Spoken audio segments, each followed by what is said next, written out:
ایک بزرگ تھے شیخ عبداللہ صومعی رضی اللہ تعالی عنہ.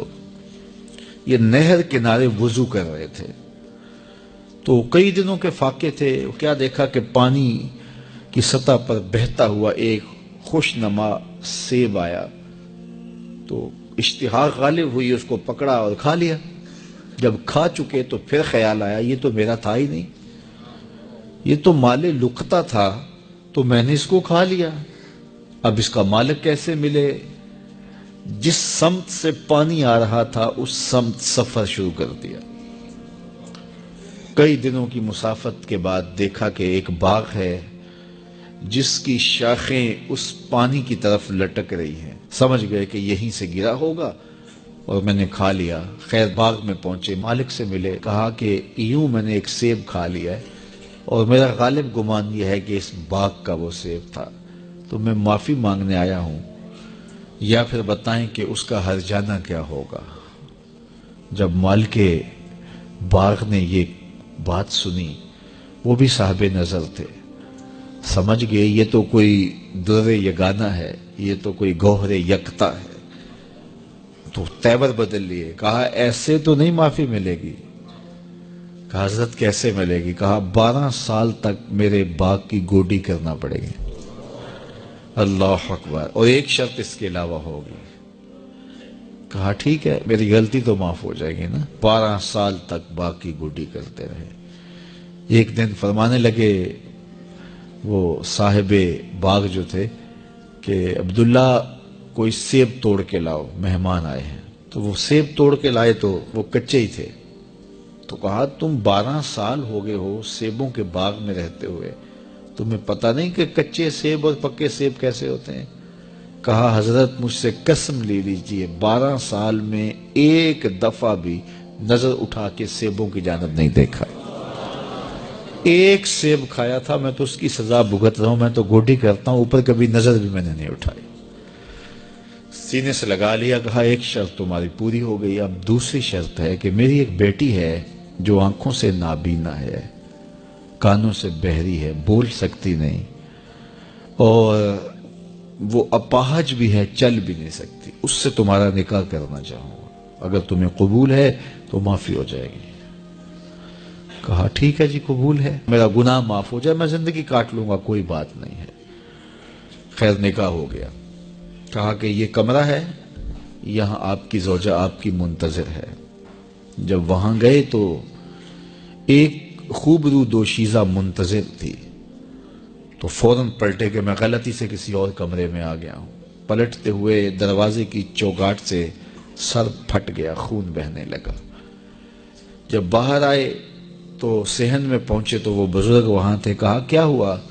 کہ حضرت ایک غلطی کی سزا اتنی کاٹی، اب کہیں دوسری غلطی نہ ہو جائے. وہ تو کوئی اور ہے خاتون. کہا وہی تمہاری زوجہ ہے. تو میں بتاؤں کہ وہ بہری کیوں ہے؟ آج تک اس نے غیر محرم کی آواز نہیں سنی. تو میں بتاؤں کہ وہ بول کیوں نہیں سکتی؟ آج تک اس نے غیر محرم سے کلام نہیں کیا. اندھی اس طرح ہے، آج تک اس نے غیر محرم کو نہیں دیکھا. اور اپاہج اس طرح ہے، چل کے کبھی گھر کی دہلیز سے گئی نہیں ہے. تو اس خاتون اور حضرت عبداللہ صومعی کا جب نکاح ہوا اور پھر ان سے اللہ نے ان کو ایک بچہ دیا جس کا نام ہے الشیخ عبد القادر جیلانی. جب ماں باپ اس طرح کے ہوں تو بیٹے اس طرح کے ہی ہوتے ہیں. باپ کا لقمہ پاک اور ماں اپنی آبرو کی کیسی محافظہ. پھر در یگانہ اور گوہر یکتا جو پیدا ہوتا ہے وہ دین کی احیاء کرنے والا ہے، دین کی مردہ قدروں کو نئی زندگی دینے والا ہے. حضرت ملا علی قاری لکھتے ہیں کہ حضور غوث اعظم جب مجلس واعظ کرنے بیٹھتے تو 70 ہزار کا اجتماع آپ کے مجمع میں ہوتا، اور عمومی طور پہ اللہ کی رحمتوں کے حوالے سے بات کرتے. اور جس دن آپ اللہ کے قہر، غضب اور جلال کی بات کرتے کئی جنازے اٹھتے. یہ آپ کی گفتگو کے اندر عصر کا رنگ اور شیرینی تھی. اللہ اکبر. تو باپ دیکھیے کہ رزق کے معاملے میں کتنا محتاط ہے، اور ماں دیکھیے اپنی عصمت کی کتنی حفاظت کرنے والی ہے۔ مائیں بچوں کی تربیت کرتی ہیں، ماؤں کے طریقے سے، ماؤں کے ذریعے سے پاکیزہ صفت بچے جنم لیتے ہیں، تو لہٰذا ماؤں کو اچھی تربیت کا حامل ہونا چاہیے تاکہ وہ آگے اچھی تربیت خود کر سکیں۔ حضور علیہ السلام کے فرامین میں سے ایک انتہائی اہم فرمان ہے، ان الحلال بین و ان الحرام بین۔ حلال بھی واضح ہے اور حرام بھی واضح۔ حلال اور حرام کے درمیان کچھ چیزیں شبہ والی ہیں، لا یعلمہن کثیر من الناس، زیادہ لوگ ان کو جانتے نہیں۔ جو شبہ والی چیزوں میں پڑ گیا وہ حرام میں پڑ گیا۔ ہمیں اگر پتہ چلے کہ فلاں ہوٹل میں جو کھانا ملتا ہے اس میں کوئی ایسی چیز ہوتی ہے تو ہم اعراض کر جاتے ہیں، 2 قدم آگے چلے جاتے ہیں کہ ہم صحت کے ساتھ کھلواڑ نہیں کریں گے۔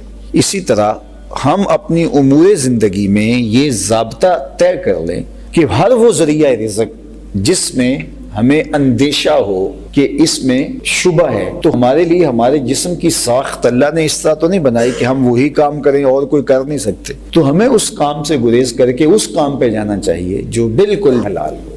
تو مشکوک کو بھی اختیار نہیں کرنا اور حرام سے تو مکمل اجتناب کرنا ہے، بلکہ بعض امور جائز بھی ہوتے ہیں لیکن وہ خلاف اولا ہوتے ہیں، اور خلاف اولا ہونے کی وجہ سے ان کو بھی ترک کر دیا جاتا ہے۔